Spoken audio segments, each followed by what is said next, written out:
킹콩님들 안녕하십니까? 경북대학교 병원 신장내과의 정유경입니다. 칠곡경북대학교 병원 신장내과 임정원입니다. 네, 투석 환자는 어떻게 먹어야 할까요? 먹어도 되는 것과 먹지 말아야 하는 것의 구분이 있는데요. 그 중에서도 오늘은 수분과 염분을 어떻게 섭취하는 것이 좋은지 알아보는 시간을 마련했습니다. 투석을 하게 된다면 이 투석을 하지 않는 만성 콩팥병 환자들과 식단이 달라지는 부분이 있죠. 외래에서 보면 투석 전에 환자들이 이 투석을 하면 저칼륨식이, 저단백식이, 그리고 저염식이 등 이런 엄격한 식단에서 벗어날 수 있냐고 많이들 묻잖아요. 안타깝게도 식단 관리는 열심히 꾸준히 계속 해주셔야 됩니다. 만성 콩팥병 환자분들이 투석 치료를 시작하시더라도 염분이나 수분 섭취는 꼭 제한해 주시는 것이 필요하고, 반면에 단백질이나 열량 섭취 같은 경우는 정상인 또는 그것보다 오히려 좀 더 많이 섭취해 주시면 됩니다. 칼륨과 인 같은 경우에도 우리 개인별로 정상 범위를 유지하실 수 있도록 신경을 써서 관리를 해 주셔야 됩니다. 투석 환자들은 수분과 염분을 어떻게 관리하는 것이 좋을까요? 콩팥은 우리 몸의 수분을 조절하는 아주 중요한 역할을 하지 않습니까? 콩팥은 소변을 통해서 수분을 배출하는 기능을 하는데, 콩팥 기능이 저하되게 되면 수분 배출이 안 되면서 그것이 몸에 축적이 되어서 몸이 붓는 부종이 발생하게 됩니다. 투석 환자들이 내가 수분 조절이 잘 되는지 안 되는지 어떤 증상을 통해서 알 수 있을까요? 체내의 수분 축적은 다양한 증상을 통해서 확인할 수가 있는데요. 체중의 증가라든지 호흡곤란, 흉부 불편감, 그리고 손이나 발, 전신이 붓는 이런 부종 증상으로 확인할 수 있습니다. 그렇다면 이렇게 수분이 몸에 축적이 되면 어떤 문제가 생길 수 있을까요? 중요한 질문인데요. 수분이 몸에 너무 과도하게 축적되게 되면 이로 인해서 혈액 양이 많아지고 그것이 혈압을 높이고 심장이라든지 혈관에 부담을 줄 수 있습니다. 반대로 그러면 수분이 부족한 탈수 상태도 좋지 않잖아요. 어떤 증상이 있을 수 있을까요? 우리 환자분들이 사우나를 좋아하시는 분들이 많거든요. 사우나를 많이 하게 되면 과도한 땀의 배출을 유발할 수 있고, 그것은 탈수를 유발하게 됩니다. 탈수의 증상으로는 체중 감소나 혈압의 감소, 어지럼증, 전신 유약감, 근경련 이런 다양한 증상이 올 수 있는데요. 그렇기 때문에 체내의 수분을 적절하게 유지해 주시는 것이 중요합니다. 수분 섭취의 양을 적절히 조절하시고 염분 섭취 양도 조절이 필요하겠고, 적절한 투석 처방을 통해서 수분의 균형을 유지하는 것이 필요하겠습니다. 그렇다면 이 수분 조절에서 가장 중요한 부분이 있다면 어떤 것들이 있을까요? 본인이 소변량에 따라 허용 가능한 수분 섭취량이 다르기 때문에 먼저 본인의 적정 체중량을 찾으시고 본인에게 맞는 수분 섭취량을 찾아야 됩니다. 우선 혈액투석 환자분의 경우에는 투석과 투석 간의 이상적인 체중 증가가 2에서 3kg 이내가 되어야 하는데, 너무 많은 수분을 한꺼번에 제거하게 되면 그것이 저혈압을 일으킬 수 있고 심장이나 혈관에 또 무리를 줄 수 있습니다. 그래서 투석을 하지 않는 날에는 수분 섭취를 최대한 제한하는 것이 도움이 되겠고요. 투석과 투석 사이에 체중 증가가 많이 발생하지 않도록 조절하는 것이 중요하겠습니다. 그렇다면 복막투석은 어떤가요? 복막투석의 경우에는 매일 하는 방식이기 때문에 수분이나 노폐물도 매일 제거를 할 수가 있고, 혈액투석 환자분들에 비해서는 수분 섭취의 제한이 비교적 적은 편입니다. 하지만 그렇더라도 혈액투석과 마찬가지로 복막투석을 통해서 제거될 수 있는 수분의 양에도 한계가 있기 때문에 너무 과도한 수분 섭취를 하는 것은 주의하셔야 됩니다. 수분 섭취를 줄이는 방법에는 그럼 어떤 것들이 있을까요? 7가지 구체적인 수분 섭취를 줄이는 방법을 말씀드리겠습니다. 첫 번째는 하루에 허용되는 수분 섭취 양은 다양하겠지만 대략적으로 따졌을 때 하루에 500ml 정도로 생각하시면 됩니다. 예를 들어서 500ml 텀블러나 물병에 아침에 물을 받으셔서 오늘 하루는 그만큼만 마신다고 생각하시면 되겠습니다. 두 번째로는 갈증이 있을 때 이렇게 벌컥벌컥 물을 마시기보다는 얼음을 추천드립니다. 얼음을 먹게 되면 물보다 입안에서 더 오래 머무를 수 있기 때문에 체내의 수분 양은 증가시키지 않으면서도 갈증은 해소하는 데 도움이 되겠고요. 세 번째는 구강 건조를 막기 위해서 이렇게 물을 마시기보다는 물로 입을 헹궈서 뱉는 가글이 도움이 되는데요.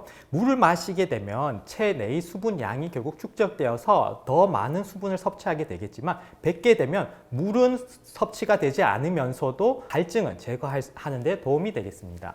네 번째는 수분 섭취량을 하루 동안 고르게 분배해서 너무 한꺼번에 많은 수분 양을 섭취하는 것이 아니라 이불 축이듯이 갈증이 있을 때만 나누어서 조금씩 섭취하는 것이 도움이 되겠고, 다섯 번째는 식간에 차게 얼리거나 차게 만든 과일이나 채소를 드시는 것도 도움이 됩니다. 하지만 우리 잘 아시다시피 과일이나 채소에는 칼륨이 높기 때문에 칼륨이 높은 분들은 과일이나 채소를 너무 많이 드시지 않도록 주의하시는 것이 필요하고요. 여섯째로는 당뇨가 있는 경우에는 혈당이 높아지면 갈증이 더 심해지기 때문에 혈당 조절을 잘 하시는 것이 도움이 되겠습니다. 마지막 일곱 번째는 우리가 갈증을 느낄 때 신맛이 나는 사탕을 먹거나 껌을 씹으면 갈증을 줄이는데 많은 도움이 되겠습니다.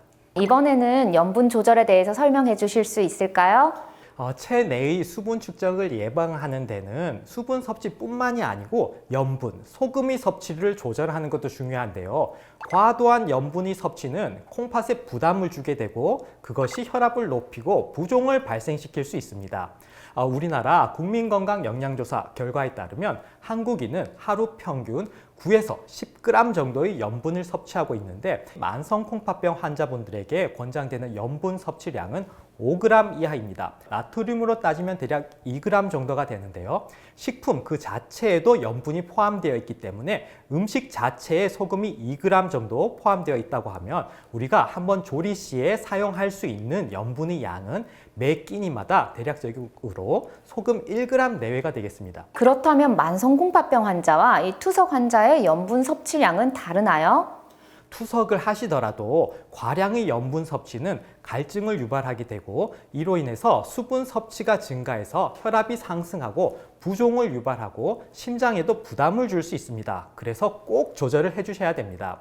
혈액투석 환자분의 경우에는 투석을 하지 않는 만성 콩팥병 환자와 동일한 수준으로 염분 섭취를 제한하실 것을 권장드립니다. 즉 혈액투석을 하는 경우에도 하루에 허용되는 염분의 섭취량, 즉 소금의 섭취량은 5g, 나트륨으로는 2g 이하가 되겠으며, 이렇게 제한을 하는 것이 투석 간의 체중 증가를 줄이고 혈압을 조절하는 데 도움이 되겠습니다. 네, 그러면 복막투석도 비슷한가요? 복막투석은 혈액투석에 비해서는 그래도 염분 섭취의 제한이 완화될 수가 있어서 허용되는 염분 섭취량은 하루에 대략 8g, 나트륨으로는 4g 정도라고 생각하시면 되겠는데요.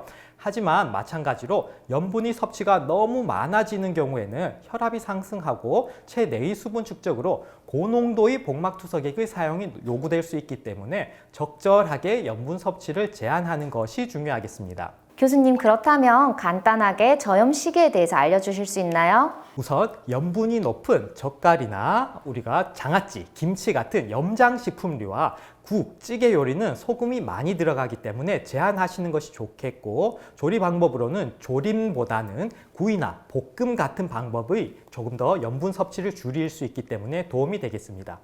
그리고 조리 도중에 우리가 이렇게 간을 하면서 소금을 사용하게 되는데, 조리 도중에 소금을 넣어서 간을 하기보다는 먹기 직전에 소금으로 간을 하는 것도 소금 섭취량을 줄이는 데 도움이 되겠고, 국물은 적게 건더기 위주로 드시고 가능하다면 불필요한 외식은 피해 주시는 것이 좋고, 만약에 그래도 외식을 혹시라도 하게 된다면 그 중에서도 그래도 싱거운 메뉴를 선택해서 드시고, 소스류가 있으면 소스를 우리가 이렇게 음식에 듬뿍 이렇게 뿌려서 먹는 것이 아니고 우리가 찍어서 따로 조금씩 찍어서 찍먹으로 드시는 것을 추천드립니다. 근데 이렇게 싱겁게 먹으면 맛이 없잖아요. 음식이라는 게 맛이 있어야 되는데요. 간을 하고 싶으시면 소금 대신 천연 향신료인 다시마나 멸치, 마른 새우, 표고버섯 같은 재료를 사용하시면 소금을 적게 넣고도 우리가 충분히 맛을 낼 수 있습니다.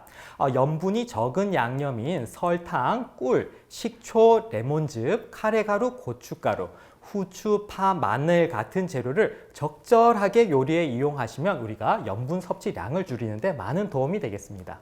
그렇다면 저염 시계에서 알아두어야 할 것이 있나요? 주의하셔야 할 점이 한 가지 있는데요. 바로 숨은 소금, 숨은 나트륨입니다. 빵이나 국수와 같은 가공식품들은 비록 짜게 느껴지진 않더라도 그 안에 화학 조미료나 방부제, 베이킹 파우더와 같은 다른 첨가물들이 나트륨을 많이 가지고 있기 때문에 주의하셔야 됩니다. 그래서 가공식품을 드실 때는 꼭 나트륨 함량을 확인하고 드시는 것을 권장드리고, 가공식품류보다는 자연식품들은 대개 나트륨의 함량이 낮기 때문에 자연식품 위주로 드시는 것을 권장드립니다.